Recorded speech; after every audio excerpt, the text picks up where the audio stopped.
जी, तो anatomy and physiology online lectures में एक मरतबा फिर खुशामदीद। दो डेफिनेशंस थी जो कि इजी वे में करके मैं आपको बताऊंगा, बहुत ही इजी वे में करके बताऊंगा कि ये क्या है। व्हाट इज़ फिजियोलॉजी और उसके बाद है मॉर्फोलॉजी।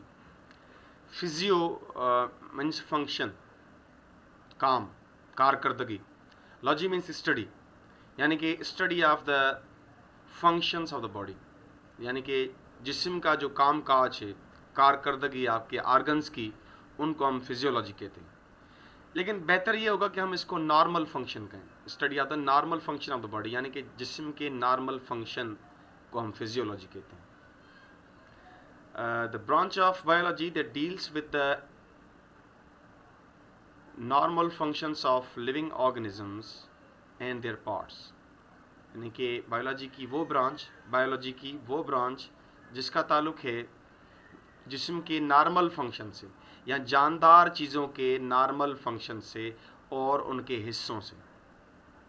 जो बॉडी के पार्ट्स हैं, आर्गन्स हैं, उनका जो नॉर्मल फंक्शन है, या हम सिंपल ये भी कह सकते हैं the normal function of the body is called physiology, यानी कि जिस्म के नॉर्मल फंक्शन को फिजियोलॉजी कहते हैं।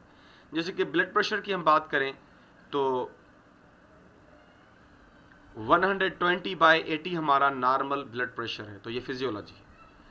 अगर हम अपने जिस्म की फीवर की बात करें तो नॉर्मल टेम्परेचर हमारा कितना होता है?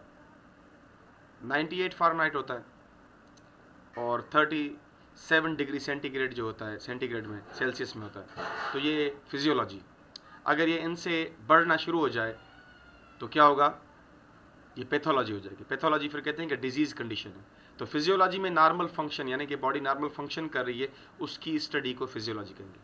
Morphology, study of the external structures of living things, यानी कि जो जानदार चीज़ें हैं उनके जो बाहर की जो साख्त है, यानी कि बाहर से फॉर्मेशन है उनकी बॉडी की, उसको हम कहते हैं कि वो जो है मॉर्फोलॉजी। जैसे कि इंसान देखें, इंसान की बात करें, ह्यूमन की बात करें, और चिंपैंजी की या बंदर की बात करें, तो आपको पता चलता है कि इनकी तकरीबन मॉर्फोलॉजी एक दूसरे से मिलती जुलती है। लेकिन इंसान में पूँछ नहीं है, बंदर में पूँछ है। अगर मॉर्फोलॉजी के हिसाब से देखें, अगर आप भैंस को देखते हैं और काव को देखते हैं तो ये एक जैसी नहीं लगती हैं। लेकिन आप गधे को और घोड़े को देखें तो ये तकरीबन मॉर्फोलॉजी के हिसाब से शेप में एक जैसे देखने में लगते हैं। तो मॉर्फोलॉजी क्या है? Study of the external structures of living things, यानी कि जानदार चीज़ें, उनके जो बाहर की जो साख्त है या बनावट है, उसको हम कहते हैं मॉर्फोलॉजी। आज के लिए इतना काफ़ी है। Thank you.